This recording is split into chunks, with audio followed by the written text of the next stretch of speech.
Hello everyone, this is Neha Sharma. Today in this video we are going to see explanation part number 2 of poem Mending Wall, which is written by Robert Frost. In our previous video we have completed 19 lines of the poem. As you know, the poem consists 46 lines in all. So we have covered 19 lines earlier. If you have missed the video, please watch the video so that you can understand the meaning of the poem. Today we will start from line number 20.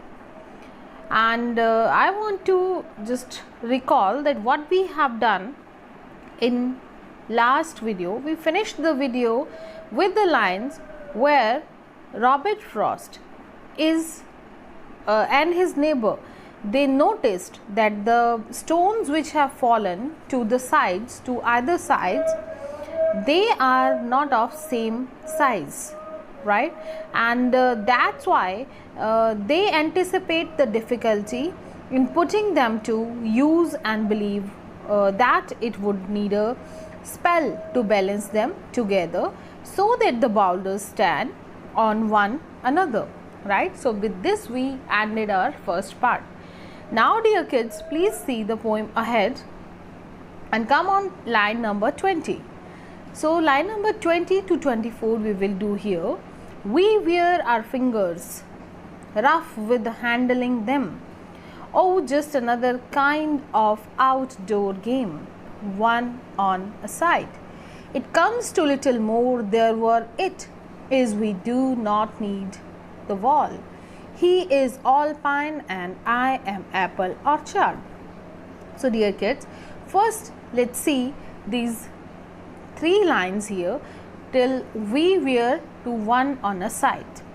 So here in these lines, the poet is saying that the fingers of the neighbors are rough and callous with the handling of boulder over and over again. We wear our fingers rough with handling them, as they have to continue this work, many times because the boulders, the stone fall down and they have to do this work again and again. So with that, the fingers of the neighbors are rough and callous with handling of the stones again and again, right? Oh, just another kind of outdoor game. And they find this task actually like an outdoor game with a wall line, that again and again they have to do this task once again and again. So this is outdoor game, one on a side, right? And when two opponent, means two neighbors are there, one is who? Robert Frost, and second is his neighbor. So he is saying that we both are what? Opponent in this game, and we are playing from across the line, right? So this he wanted to say here in these first 3 lines, that it seems that to to repair this, to mend this wall again, it seems that it is one outdoor game, and me and my neighbor, right, both are playing as opponent from across the line.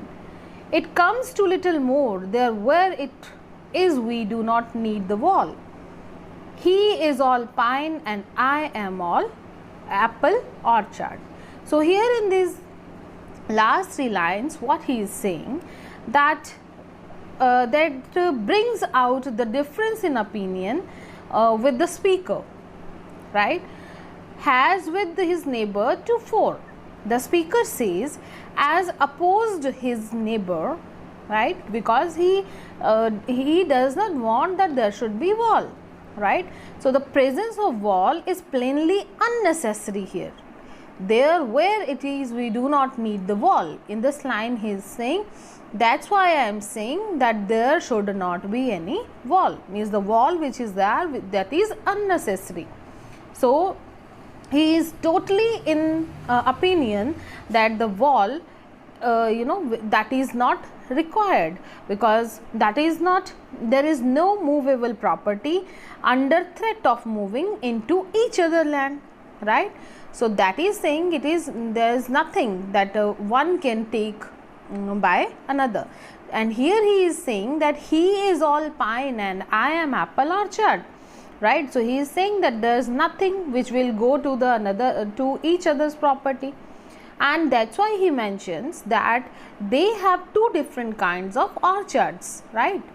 The speaker also maintains that his apple trees won't ever cross his neighbor's property, yard means, and his pine trees will not come to eat the apples. So this he wanted to speak here, and that's why he is saying that it seems mending the wall again and again, it seems an outdoor game, and both the neighbors are playing as opponent, right? And he is saying that here I am in the contrast with my neighbor, because he demands the wall, but I do not demand the wall, and there is nothing between our properties which will go in each other's property, right? That's why he is saying he is all pine, he is having all pine trees in his property, and I am having apple orchards. Next, see, my apple trees will never get across and eat the cones under his pine. I let him. He only says good fences make good neighbors. Spring is the mischief in me, and I wonder if I could put a notion in his head. So here what he wanted to say, that when I say that there is nothing which will be transferred into my property or his property, or moreover he is saying, moreover not the pine trees will eat apples, or not apples will eat pines, right? So similarly he is saying that there is nothing, it is putting up a wall is a futile exercise, so that's why he does not want to do this silly exercise again and again. He only says good fences make good neighbors, but the neighbor does not pay heed to the argument and the speaker, what the speaker says, and he only says again and again that good fences make good neighbors, right? So this is a phrase I have told you earlier too. Good fences make good neighbors has been around for the centuries in different words of formation, but it was Frost who framed the popular phrase to reiterate the old wisdom here, right? So that's why he has used this line here, good fences make good neighbors, right? Spring is the mischief in me, and I wonder if I could put a notion in his head. So he says here in these two lines, spring is the mischief in me, and I wonder if I could put a notion in his head. When spring arrives, he is saying here, so Robert Frost, he becomes a bit mischievous in his attempts to convince his neighbor to rethink his decision of putting up the wall and mending it when the gaps are visible. And this, what he said, that whenever I used to say this to my neighbor, he doesn't listen to me. Let's see the next lines. Why do they make good neighbors, isn't it? But here there are no cows.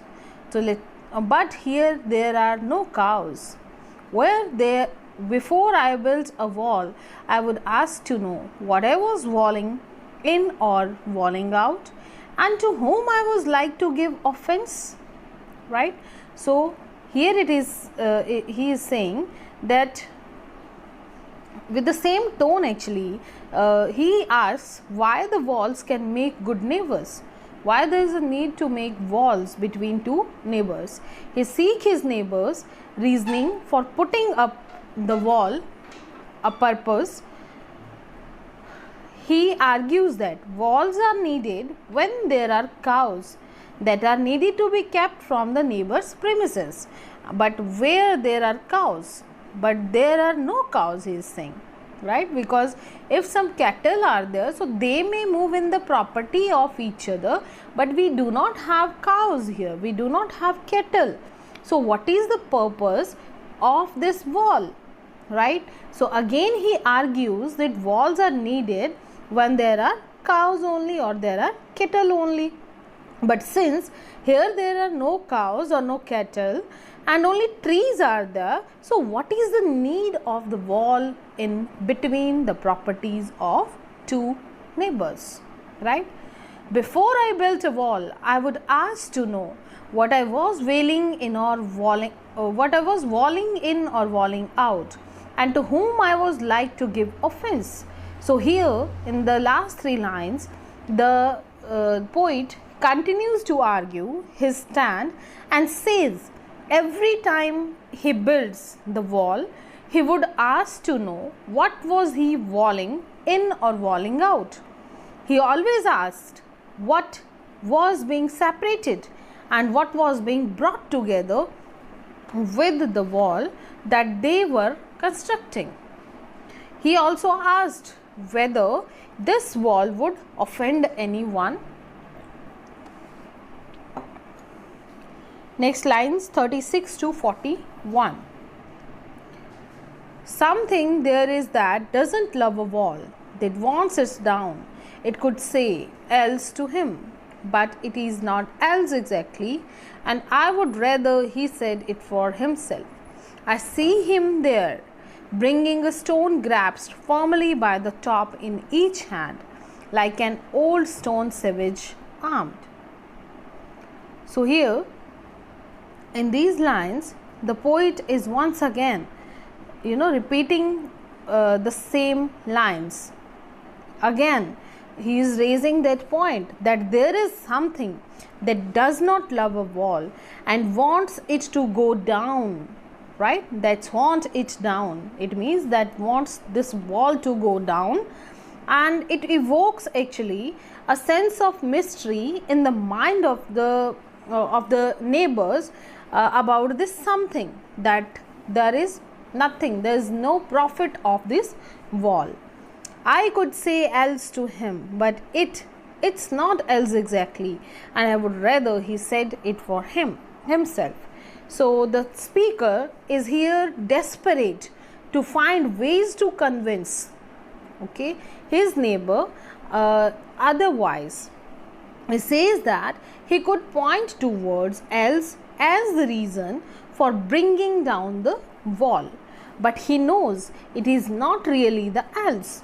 So he suggests that the neighbor should come up with a reason for the same on his own, right? So here he actually making this the allusion. What is this else he is saying? Else are what? The tiny creatures, the tiny mythical supernatural beings, right? And these are in the folks, in the stories, else, the tiny men. So I could say else to him, that's why he is saying, right? So he is creating an illusion here, and he is saying that how could I convince him by saying that nothing is there? How could I which else I should bring that to give him the reason that there is no differences in the properties and there is no need of this wall. I see him there, bringing a stone grasped firmly by the top, in each hand like an old stone savage armed. Despite all his efforts and hopes and dreams of turning the neighbor around, the speaker sees that the neighbor is bringing stone grasped firmly by the top in each of his hands.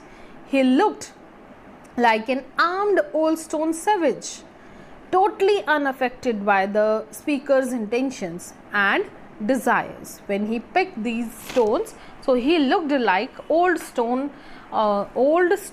savage.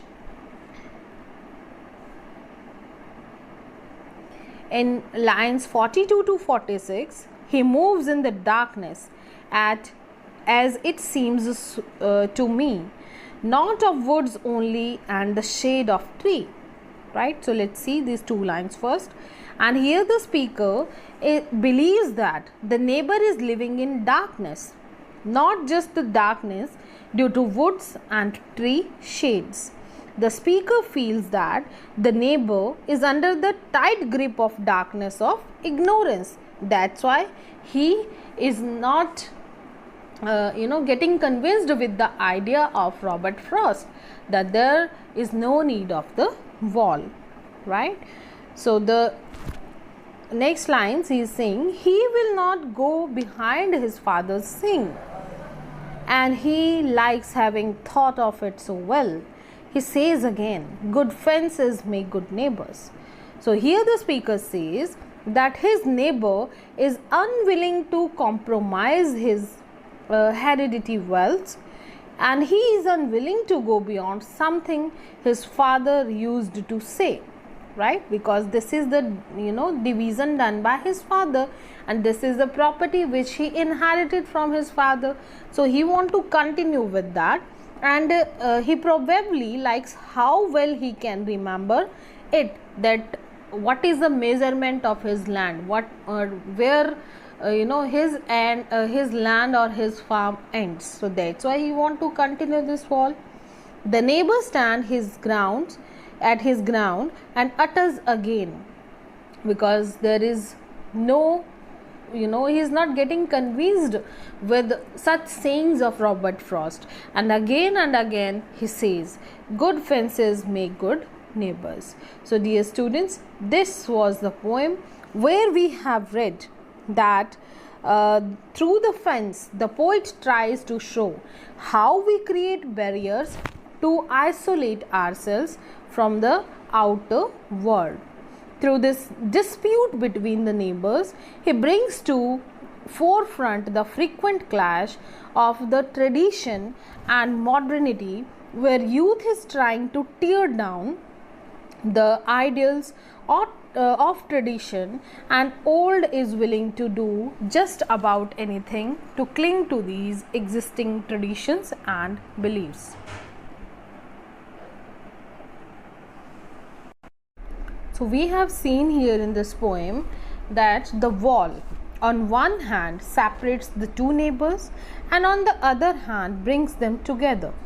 Every year when they have to undertake or they have to repair the mending, they have to do the mending of the wall or repair the wall, so that activity of mending the wall enables it to be a mending wall that keeps the relationship of these two neighbors stable and peaceful. So dear students, this was all about mending wall. I hope you understood the poem. Please watch the video carefully and write down the explanation of these lines in your notebook. I am sending you the notes of these poems till lines 19. I have already given you the explanation. Now I will be sending you after that. So please note the explanation of all those lines so that it will help you in your future. Thank you very much. Soon we are going to do the question and answers of this poem. So dear kids, here you can see explanation of lines 20 to 24. We wear till I am apple orchard.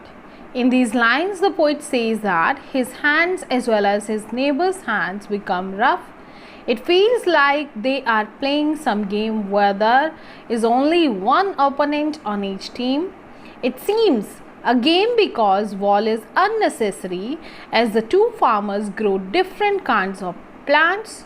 The poet grows apples and his neighbor grows pine trees. Next, when we talk about 25 to 29 lines, my apple trees will dash dash notion in his head. So in these lines, the poet says that he has tried to tell his neighbor that his apple trees will never encroach upon the pine, but the neighbor remains unconvinced. He says putting up the wall is that all good neighbors are separated by fences. In the springtime, the poet feels mischievous and tries to convince his neighbor to agree with him. Next 30 to 35 lines. Why do they make good till to give offense? In these lines, the poet asks his neighbor why good fences make good neighbors. Fences often grow some greenery on them, and that greenery attracts cows. But there are no cows. In fact, the poet would like to know what he is protecting by building the wall, and he is not at all willing to put up the wall. Lines 36 to 41. Something there till savage armed. In these lines, the poet again speculates the wall could have been pulled down by the elves. As I told you, the tiny creatures or the supernatural creatures in the fairy tales. But the poet doesn't want to tell this to his neighbor, as the neighbor works on rebuilding the wall, and the poet feels that he resembles a rude inhabitant of the Stone Age, whose weapons are those rocks which make up the wall. Lines 42 to 46. He moves in darkness, still good neighbors. In these lines, the poet suggests that his neighbor has some kind of relationship with darkness, but not just the darkness that is caused by the shade of trees in his forest. The neighbor cannot disagree with his father in saying that good fences account for good peace among neighbors. So that's all for this poem. Thank you very much. Note down this explanation and learn for your examination.